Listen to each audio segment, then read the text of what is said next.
जय हिंद दोस्तों। 26 दिसंबर 2024 के करेंट अफेयर्स का पहला और इम्पॉर्टेंट क्वेश्चन है, बिहार के नए राज्यपाल के रूप में किसे नियुक्त किया गया है। आंसर हो जाएगा इसका आरिफ मोहम्मद खान। तो आरिफ मोहम्मद खान बिहार राज्य के नए राज्यपाल बनाए गए हैं। अभी हाल ही में राष्ट्रपति द्रौपदी मुर्मू जी के द्वारा 5 राज्यों के नए राज्यपालों की नियुक्ति की गई है। तो चलिए जानते हैं कि नए राज्यपाल कौन कौन बने हैं। तो बिहार के नए राज्यपाल बने हैं आरिफ मोहम्मद खान। अभी तक वे केरल राज्य के राज्यपाल थे, अब वो बिहार के राज्यपाल बन गए हैं। केरल के नए राज्यपाल बने हैं विश्वनाथ अर्लेकर। मणिपुर राज्य के नए राज्यपाल बने हैं अजय कुमार भल्ला। दोस्तों, अजय कुमार भल्ला पूर्व केंद्रीय गृह सचिव हैं, इस बात को आप जरूर याद रखिएगा। तो इनका रिटायरमेंट अभी हाल ही में हुआ है। रिटायरमेंट के बाद इन्हें मणिपुर राज्य का राज्यपाल बनाया गया है। मिजोरम राज्य के नए राज्यपाल बने हैं सेवानिवृत्त जनरल विजय कुमार सिंह, जिन्हें हम वीके सिंह के नाम से भी जानते हैं। तो यह भारतीय सेना के 24वें सेना प्रमुख रहे हैं और उनका कार्यकाल 2010 से 2012 तक रहा है। और दोस्तों, वीके सिंह पूर्व केंद्रीय मंत्री भी हैं, इस बात को भी आप नोट कर लें। ओडिशा के नए राज्यपाल बने हैं हरि बाबू कंभमपति। ठीक है, तो ये जो नई नियुक्तियां हुई हैं इनको आप जरूर नोट करें। बात करते हैं राज्यपाल की। तो भारतीय संविधान के अनुच्छेद 153 में ये प्रावधान किया गया है कि भारत के प्रत्येक राज्य के लिए एक राज्यपाल होगा। राज्यपाल की नियुक्ति भारत के राष्ट्रपति जी के द्वारा की जाती है, प्रधानमंत्री की अध्यक्षता वाली केंद्रीय मंत्रिपरिषद की सलाह पर। भारत के किसी भी राज्य के राज्यपाल बनने के लिए जो योग्यता है, वो योग्यता ये है कि व्यक्ति को भारत का नागरिक होना चाहिए और उसकी कम से कम आयु 35 वर्ष होनी चाहिए। लेकिन जब तक राष्ट्रपति चाहेंगे तब तक राज्यपाल अपने पद पर रह सकता है, यानी कि राष्ट्रपति के प्रसाद पर्यंत वे अपने पद पर आसीन रह सकते हैं। राज्यपाल राष्ट्रपति को अपना त्याग पत्र दे सकता है, इस बात को आप जरूर नोट करें। आप इस पूरे लेक्चर को बहुत ही ध्यान से लास्ट तक देखिएगा। लास्ट में आपसे एक क्वेश्चन पूछा जाएगा जिसका आंसर आपको कमेंट बॉक्स में देना है। अगर आप चैनल पर पहली बार आए हैं तो चैनल को सब्सक्राइब कर लें, बेल आइकॉन भी दबा लें, जिससे आपको समय पर सबसे पहले नोटिफिकेशन मिल सकेगा। दोस्तों, हमारे ऐप पर यानी स्टडी करके ऐप पर जनवरी से नवंबर 2024 तक के करेंट अफेयर्स की ई बुक को लॉन्च कर दिया गया है। काफ़ी महत्वपूर्ण ई बुक है क्योंकि इसमें आपके एग्जाम में पूछे जाने वाले सभी टॉपिक कवर किए गए हैं, जैसे नेशनल करेंट अफेयर्स है, इंटरनेशनल करेंट अफेयर्स है, स्पोर्ट्स करेंट अफेयर्स है, अवार्ड, ये सभी इसमें कवर किए गए हैं। तो आप इसको प्राप्त कर सकते हैं हमारे ऐप से। ऐप का लिंक डिस्क्रिप्शन बॉक्स में दिया गया है। तो ऐप पर जैसे ही आप ई बुक वाले सेक्शन पर जाएंगे आपको ये ई बुक मिल जाएगी। इसके अलावा मंथली करेंट अफेयर्स की ई बुक भी आपको हिंदी इंग्लिश दोनों मीडियम में ऐप पर मिल जाएगी। अगला क्वेश्चन है, 86वीं सीनियर राष्ट्रीय बैडमिंटन चैंपियनशिप 2024 का पुरुष एकल खिताब किसने जीता है। आंसर हो जाएगा एम रघु ने।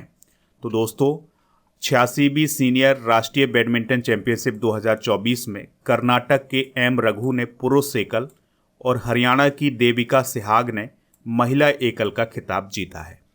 86वीं सीनियर राष्ट्रीय बैडमिंटन चैंपियनशिप का आयोजन कर्नाटक राज्य में किया गया था और इसका आयोजन 20 से 24 दिसंबर तक किया गया है। दोस्तों, 86वीं सीनियर राष्ट्रीय बैडमिंटन चैंपियनशिप का आयोजन किसके द्वारा किया गया है? बैडमिंटन एसोसिएशन ऑफ इंडिया के द्वारा।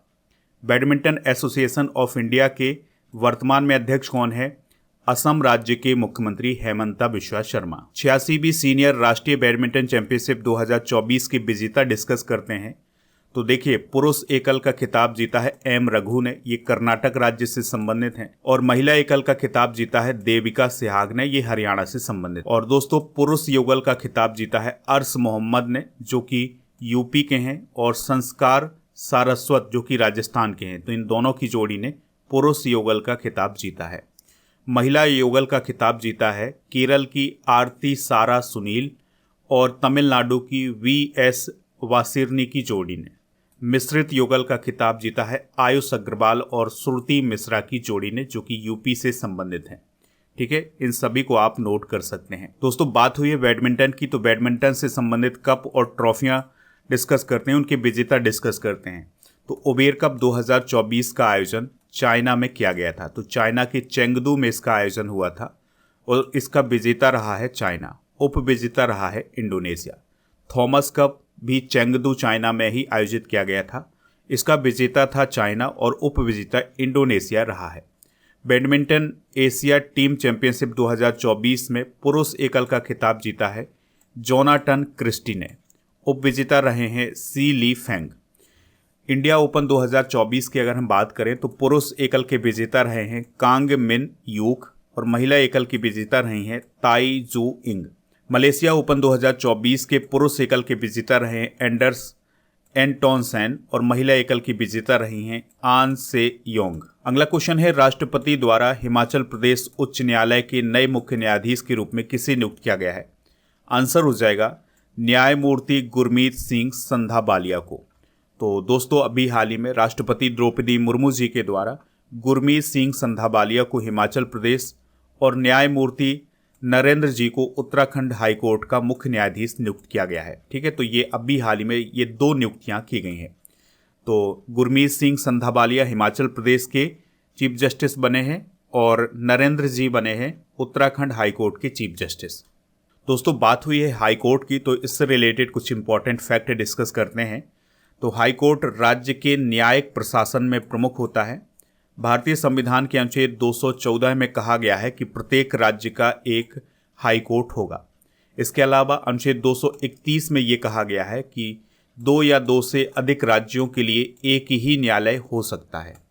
वर्तमान में भारत में 25 हाईकोर्ट हैं और आंध्र प्रदेश के अमरावती में देश का 25वां हाईकोर्ट स्थापित किया गया है। दोस्तों, हाईकोर्ट के मुख्य न्यायाधीश और न्यायाधीशों की नियुक्ति राष्ट्रपति जी के द्वारा की जाती है। भारतीय संविधान के अनुच्छेद 217 के मुताबिक राष्ट्रपति भारत के मुख्य न्यायाधीश और राज्य के राज्यपाल से सलाह मशवरा करके उच्च न्यायालय के न्यायाधीशों की नियुक्ति करते हैं। दोस्तों, हाईकोर्ट के न्यायाधीश 62 वर्ष की आयु में सेवानिवृत्त होते हैं। इसके अलावा आपको याद रखना है कि हाईकोर्ट के जो चीफ जस्टिस होते हैं उनको शपथ कौन दिलाते हैं? तो उस राज्य के राज्यपाल दिलाते हैं। अगला क्वेश्चन है, स्पेड एक्स मिशन किसके द्वारा लॉन्च किया जाएगा? तो इसरो के द्वारा स्पेड एक्स मिशन लॉन्च किया जाएगा। तो दोस्तों, 30 दिसंबर 2024 को इसरो के द्वारा स्पेड एक्स मिशन लॉन्च किया जाएगा। इसको स्पेस डॉकिंग एक्सपेरिमेंट मिशन भी बोला जा रहा है। इसका उद्देश्य है अंतरिक्ष यान को डॉक करने और अनडॉक करने के लिए आवश्यक टेक्नोलॉजी का डेवलपमेंट और उसका प्रदर्शन करना है। अब यहाँ पर बात हुई है दोस्तों डॉक की। तो डॉकिंग क्या होता है? तो डॉकिंग ऐसी प्रोसेस होती है जिसमें 2 सैटेलाइट को एक साथ रखा जाता है, फिर उन्हें अंतरिक्ष में जोड़ा जाता है। ठीक है, तो इस प्रक्रिया का एक्सपेरिमेंट करने वाला है इसरो। तो इसके लिए स्पेड एक्स मिशन लॉन्च किया जाएगा इसरो के द्वारा। इस मिशन को PSLV C60 के द्वारा श्रीहरिकोटा में स्थित सतीश धवन अंतरिक्ष केंद्र से प्रक्षेपित किया जाएगा। चलिए कुछ इंपॉर्टेंट करंट अफेयर्स डिस्कस करते हैं। तो अभी हाल ही में स्पेस एक्स कंपनी ने भारत की सबसे हैवी सैटेलाइट जिसका नाम है GSAT-N2 या GSAT-20, इसको 19 नवंबर 2024 को लॉन्च किया है। इसरो ने यूरोपीय अंतरिक्ष एजेंसी के प्रोवा 3 मिशन को अभी हाल ही में लॉन्च किया है। इसरो के द्वारा CE-20 क्रायोजेनिक इंजन का सफल परीक्षण किया है। इसरो के द्वारा शुक्रयान मिशन 2028 में लॉन्च किया जाएगा। अभी हाल ही में इसरो ने लेह में एनालॉग अंतरिक्ष मिशन की शुरुआत की है। इसरो के अध्यक्ष हैं डॉक्टर S सोमनाथ, तो उन्हें चंद्रयान 3 के लिए IAF विश्व अंतरिक्ष पुरस्कार मिला है। दोस्तों, इसरो ने भारत का लक्ष्य 2030 तक मलबा मुक्त अंतरिक्ष मिशन हासिल करने का रखा है। चंद्रयान 3 के लिए इसरो को एविएशन वीक लॉरेट्स अवार्ड अभी हाल ही में प्रदान किया गया है। दोस्तों, प्रधानमंत्री नरेंद्र मोदी जी ने तमिलनाडु के कुलशेखरपट्टिनम में इसरो के दूसरे स्पेस पोर्ट का उद्घाटन किया है। दोस्तों, इसरो की स्थापना के बारे में आपको याद रखना है, इसकी स्थापना हुई थी 15 अगस्त 1969 को। ठीक है, और इसका जो मुख्यालय है वो कहाँ है? बेंगलुरु, कर्नाटक में। अगला क्वेश्चन है, भारत का पहला डिजिटल म्यूजियम किस राज्य में स्थापित किया गया है? तो यह महाराष्ट्र राज्य में स्थापित किया गया है। तो महाराष्ट्र के पुणे जिले में भारत का पहला डिजिटल म्यूजियम स्थापित किया गया है। इसका नाम क्या है? अभय प्रभावना। क्या रखा गया है दोस्तों इसका नाम? अभय प्रभावना। यह महाराष्ट्र के पुणे जिले में मुंबई पुणे राजमार्ग पर इंद्रायणी नदी के किनारे पर स्थित है। दोस्तों, इस म्यूजियम को Firodia institute of philosophy, cultural and history के द्वारा तैयार किया गया है। दोस्तों, जो म्यूजियम स्थापित किया गया है, इसमें 24 जैन तीर्थंकरों की गाथा की झलक देखने को मिलेगी। तो 2200 साल पुराने पाले जैन गुफाओं के निकट 50 एकड़ में इसको स्थापित किया गया है, यानी कि ये जो म्यूजियम है यह 50 एकड़ में बनाया गया है। 2024 में प्रथम डिस्कस करते हैं तो प्रथम बोडोलैंड महोत्सव का आयोजन अभी हाल ही में नई दिल्ली में किया गया है। भारत का पहला चावल एटीएम भुवनेश्वर ओडिशा में स्थापित किया गया है। भ्रूण के मस्तिष्क का सबसे विस्तृत उच्च रेजोल्यूशन 3D प्रतिरूप जारी करने वाला पहला संस्थान कौन बना है? IIT मद्रास। भारत का पहला डायबिटीज बायो बैंक चेन्नई में स्थापित किया गया है। 10 वर्षों के लिए सड़क सुरक्षा के लिए कार्य योजना अपनाने वाला पहला राज्य कौन बना है? राजस्थान। अनाथ बच्चों के लिए योजना बनाने वाला पहला राज्य कौन है? हिमाचल प्रदेश। इसके अलावा भारत का UPI स्वीकार करने वाला पहला यूरोपीय देश कौन है? फ्रांस। दुनिया की पहली वैदिक घड़ी उज्जैन मध्य प्रदेश में स्थापित की गई है। भारत की सबसे बड़ी जलवायु घड़ी कहाँ लगाई गई है? नई दिल्ली में। दुनिया की सबसे बड़ी टेलीकॉम कंपनी कौन बनी है? रिलायंस जियो बनी है। तो ये सारे इंपॉर्टेंट फैक्ट आप नोट कर लें। अगला क्वेश्चन है, हाल ही में उपभोक्ता मामलों के मंत्रालय ने किन सुविधाओं को लॉन्च किया है?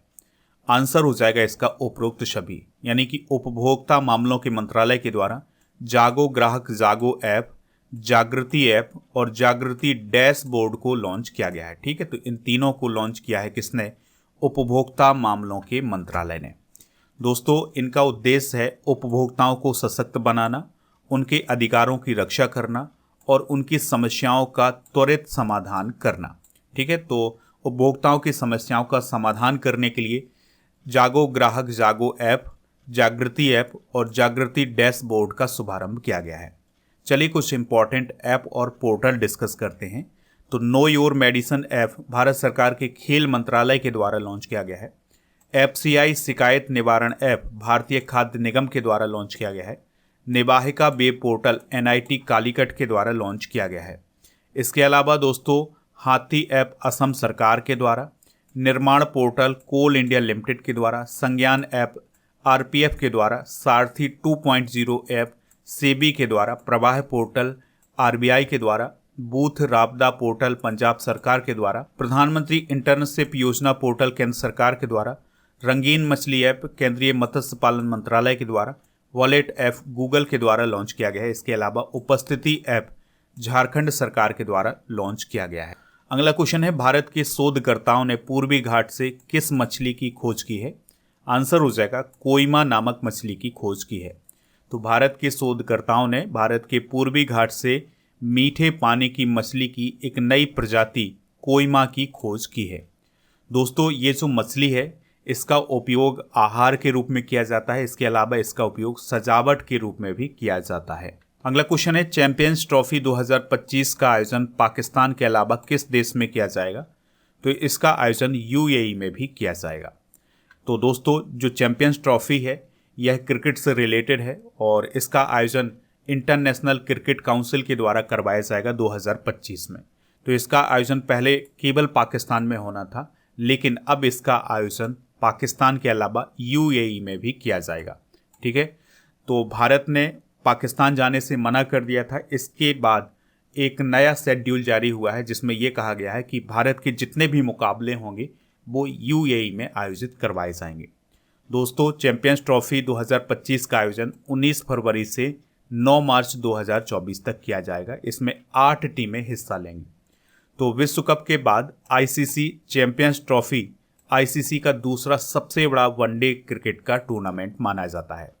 देखिए दोस्तों, ICC वर्ल्ड कप की बात हुई है तो 2023 में वर्ल्ड कप आयोजित किया गया था इंडिया में, और इसको जीता किसने था?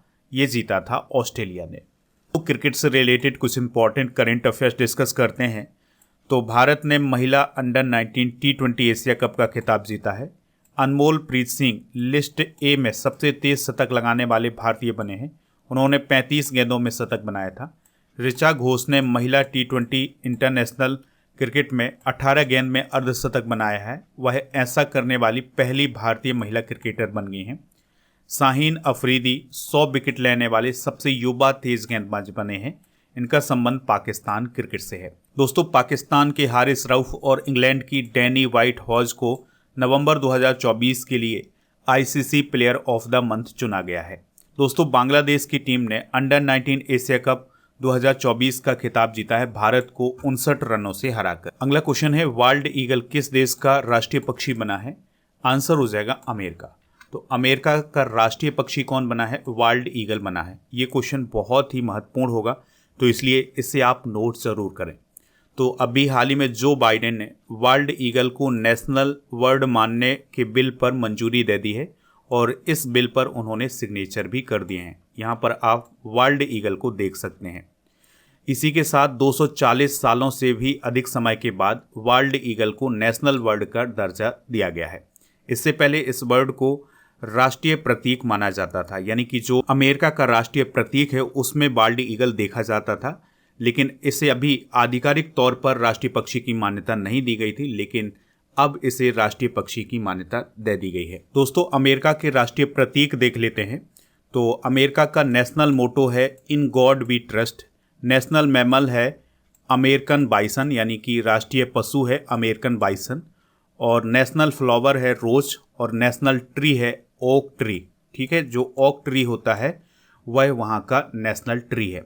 अब आप कमेंट बॉक्स में ये बताएं कि भारत का राष्ट्रीय पक्षी क्या है और उसका वैज्ञानिक नाम क्या है। अगला क्वेश्चन है, 2024 के लिए कितने बच्चों को प्रधानमंत्री राष्ट्रीय बाल पुरस्कार प्रदान किए जाएंगे? आंसर हो जाएगा 17 बच्चों को। तो दोस्तों, 26 दिसंबर 2024 को महिला एवं बाल मंत्रालय के द्वारा वीर बाल दिवस मनाया जाएगा। तो इसी अवसर पर प्रधानमंत्री राष्ट्रीय बाल पुरस्कार प्रदान किए जाएंगे। तो इस बार 17 बच्चों को ये पुरस्कार प्रदान किए जाने हैं, जिसमें 7 लड़के और 10 लड़कियां शामिल हैं। तो जिनको ये पुरस्कार प्रदान किया जाएगा उनको एक मेडल, प्रमाण पत्र और प्रशस्ति पत्र प्रदान किया जाएगा। यहाँ पर बात हुई है दोस्तों वीर बाल दिवस की। तो वीर बाल दिवस गुरु गोविंद सिंह जी के शहजादे जोरावर सिंह जी और फतेह सिंह जी के बलिदान को याद करने के लिए मनाया जाता है। 26 दिसंबर 1704 को इन्हीं 2 साहिबजादों को दीवार में चुनवा दिया गया था। तो इसी घटना को याद करने के लिए वीर बाल दिवस भारत में 26 दिसंबर को मनाया जाता है। दोस्तों, प्रधानमंत्री राष्ट्रीय बाल पुरस्कार की अगर हम बात करें तो यह भारत सरकार के द्वारा उन बच्चों को दिया जाता है जो विभिन्न क्षेत्रों में उत्कृष्ट योगदान देते हैं। दोस्तों, अब हम कल के करेंट अफेयर्स को रिवाइज करेंगे। राष्ट्रीय मानवाधिकार आयोग के अध्यक्ष कौन बने हैं? Justice V Ramasubramaniam.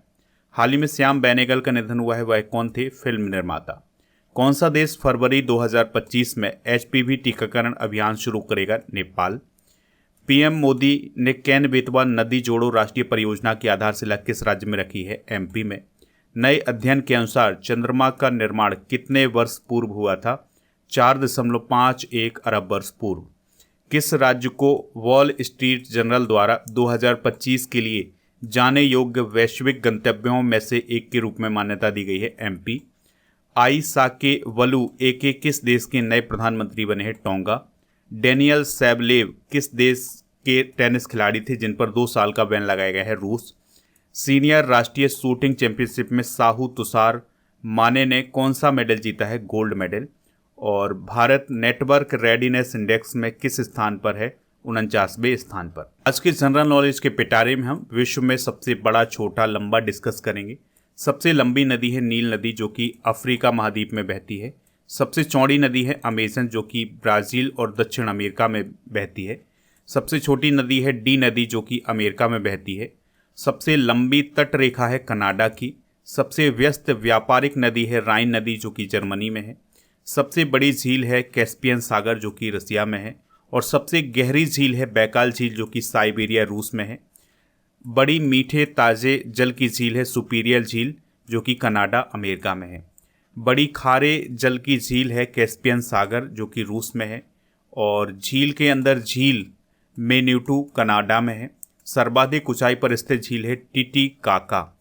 और पृथ्वी पर सबसे निचला बिंदु कौन है? वो है मृत सागर।